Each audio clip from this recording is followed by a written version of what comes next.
If you need any Xbox or PlayStation codes or anything gaming related, check the referral links down in the description. They'll take you to g2a.com. They already have a discount on most of their goods already, and with the code CHES at checkout, you can get yourself an extra 3% off as well.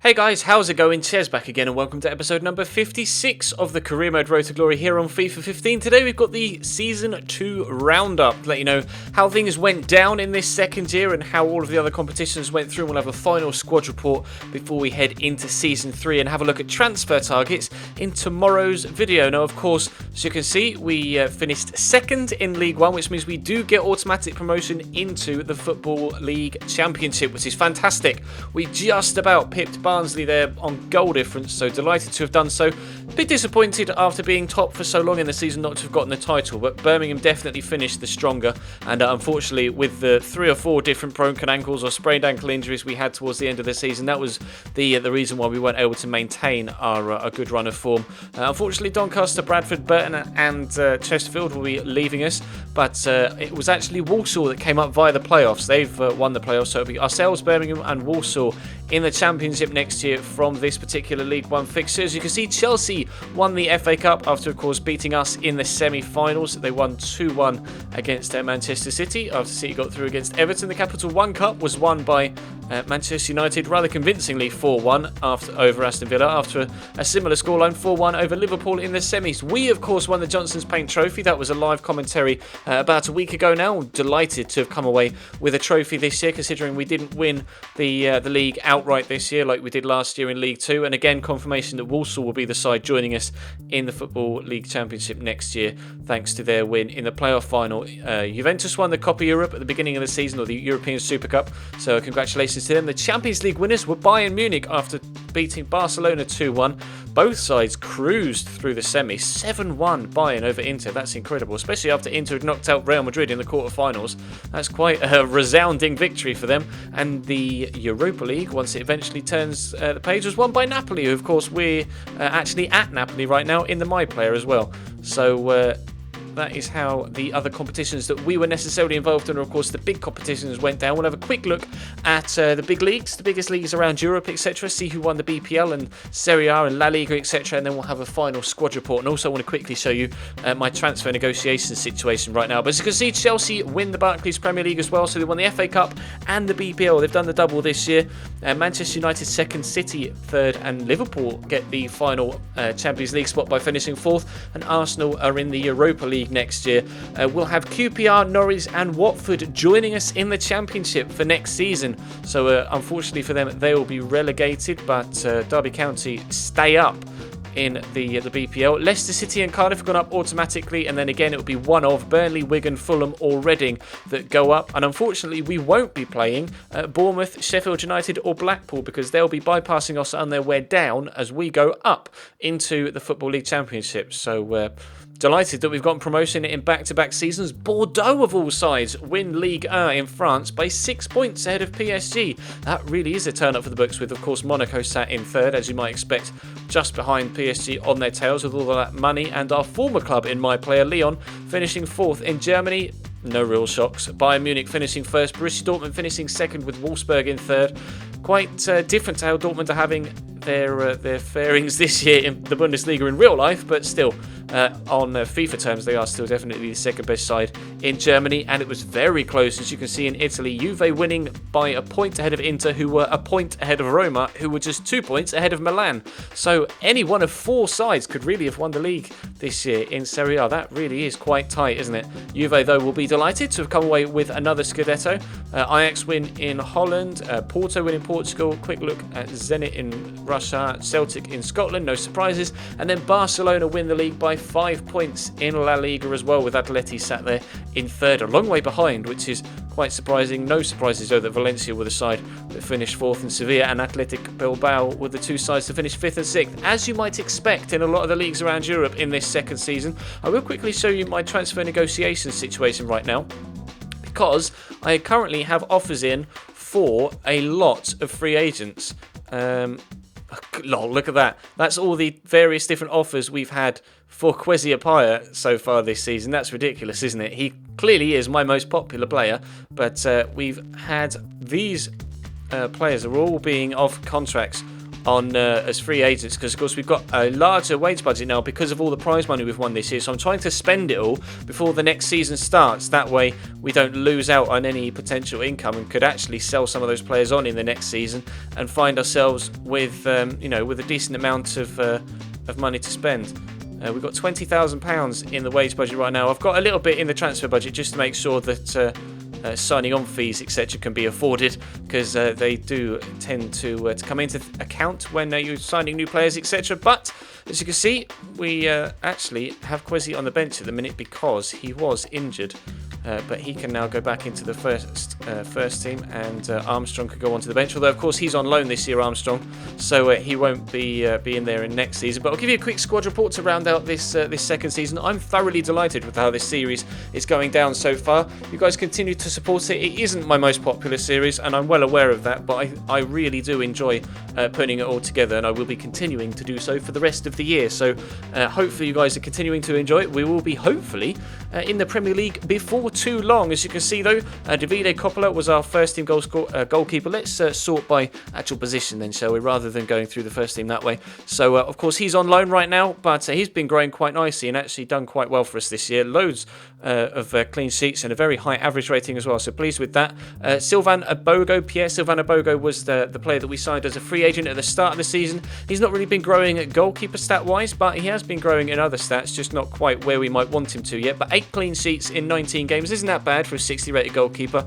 And Andrew Mowat, I presume Mowat has been called up from the youth side. And actually I've got another youth goalkeeper as well that might be coming up. So Abogo will be our number 1 next year, although I may need to reevaluate that considering we'll be in the Championship. But of course we'll have a look at that in due course. But Davide Coppola will go back to AC Milan. We'll have Mowat and also another young goalkeeper as well that's coming up from the youth side, and they'll probably both go out on loan. Or at least one of them will go out on loan, so I don't have 3 keepers, and we'll rotate Abogo and someone else. But that's the goalkeeping situation right now. Matteo Lanzoni was very, very good for us this year at right back, coming up 1 rating as well, improving where you might want him to on the technical side of things. In the tackle, very, very strong at 88 strength as well, and that was vital to his first team abilities for us. Richard Tate was our rotation right back, and he did okay as well, also up 1. So you can see, again, growing in the tackling stats, which is important. Paul Downing is our best outfield player that isn't Jenkins Chikoe when it comes to overall rating, that isn't our future star, so he's been fantastic. Of course we got him on a pre-contract in between season 1 and season 2, and he's been a rock for us this year. Really enjoyed playing with him. He's been fantastic. I may look to get in Baptiste again next year on loan if I can, because he's been really good as well. As you can see, 13 clean sheets, average rating of 6.6, but he's been very impressive. And I may look to get him in again if I possibly can. Michael Nelson is retiring at the end of this year, so unfortunately we'll be losing him, and he will need replacing. Josh Coulson, though, is growing quite nicely. As you can see, again, all of the players so far seem to be growing in the places where you want them to for that particular position. So hopefully he can continue to do that in the next season. Greg Taylor growing as well, which is also good. He isn't our starting left back because this guy is Ivan Santillan, our Peruvian left back, is my first teamer, and he, of course, as you can see, again, very good stats and growing in the important places as well for a wing back. Riku Ring we signed on as a free agent between season 1 and season 2. Spent a large chunk out injured, which is why some of his stats have, or a lot of his stats actually, have ended up taking a nosedive. But he will definitely improve between season 2 and season 3, and as we head through the 3rd season, and will probably become an integral part of the rotation squad. Tom Champion, unfortunately, his stats are starting to drop off now, although again that might be because he's just spent a large chunk out injured. I'll probably look to move him on, sadly, in the 3rd season, and look to bring in a new midfielder. Jenkins Chikoe is our scout future star, and he's had a great season. 10 assists, 3 goals and 22 clean sheets, although it's not really that important as a right-sided midfielder, but still 6.6 average rating, and he's growing very nicely indeed, so hopefully he can continue to do that in the next season. And still only 17 years of age, so who knows where he'll go in season number 3. Liam Hughes actually was very good for us. Filled in as a rotation player on the right, in midfield, on the left, up top, scored goals as well and got assists, and he'll definitely be staying despite the fact that he's not really stand out anywhere. He's just a great squad player, and he will continue to play that role for us next year. Michael Woods was another player we got in on a pre-contract from Hartlepool. Obviously played against, and I think scored against, his former side in the Johnson's Paint Trophy final. 3 goals and 9 assists for him in all comps this year, and he's growing quite nicely as well, as you can see, up 3 to 67. Harrison Dunk has spent a while out injured as well, and I think he may still be out injured. No, he is now match fit, but he's been going up in ratings as well. Again, obviously his physical stats have dropped due to the injury, but he will continue to grow in Season 3 as well, which is great. Luke Tarrick is retiring at the end of this season, so sadly for the lifelong Cambridge fan, he will retire at his supported club, and we will have to replace him in Season 3. Been a great servant to us over the past 2 seasons, and are delighted to have been able to work with him. Obviously, Ryan Donaldson as well has been growing very well. He's unhappy at the minute, but hopefully that will change in the next season, because he's one of our better players, and he will be getting some more first-team football, although he's played 38 games this year, so we can't exactly say he hasn't been getting first-team football, getting 4 goals and 8 assists. So I am really pleased with Ryan Donaldson. I don't know why he's unhappy. Can I see if I click A? It feels he is underpaid. Oh, okay. Maybe I need to give him a new contract then.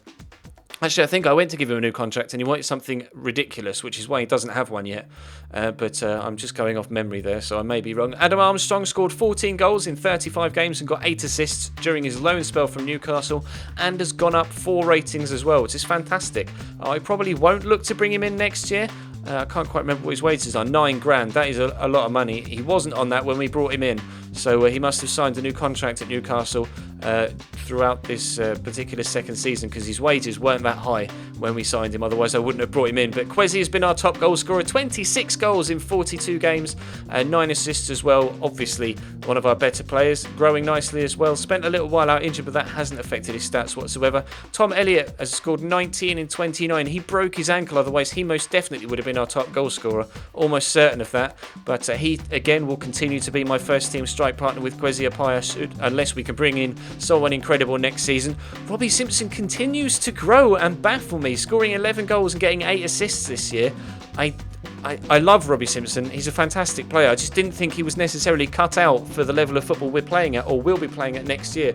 But at the minute, he's definitely doing the business, so he'll definitely be staying. And Alan Sam Maximin, he's only on about 2 grand. Well, I see he's signed a new contract as well at Saint Etienne, so his wages have gone up, and he was fantastic on loan for us this year as well, going up 3 ratings. Didn't really notice his low strength, to be completely honest. Was really pleased with him, and hopefully we can bring in someone of similar ability next year, if not maybe someone that's a little bit better. But that is going to round out the squad report and this Season 2 review. Of course, if you enjoyed the episode, then feel free to drop it a like rating. That'd be absolutely fantastic. Subscribe if you haven't already. There was a Liverpool Career Mode episode uploaded earlier on this afternoon, and of course there will be a Football Manager stream later on tonight probably, although I might stream FIFA. I haven't yet decided. I'm recording this on Wednesday, so by the time you see this on Friday, my plans may have changed, but I'm pretty sure I'll be streaming tonight. So check the Twitch channel, links in the description, and my Twitter as well, to stay up to date with everything that goes on with me. Tomorrow there won't be any My Player over the weekend. There's going to be episodes of this series, and in the afternoons we've got the #Change Career Mode movement video on Saturday, and then I'm going to be doing a different vlog on Sunday afternoon, one that I've been planning for a while, that hopefully will go down quite well. It's more of an informative video, but you'll find out about that by the time it comes around. But that is going to bring today's episode to a close, guys. Thank you very much for watching. Drop the video a like I say. Subscribe if you haven't already. Check the channel page for anything you may have missed. Check all the social media links in the description, and I will see you next time.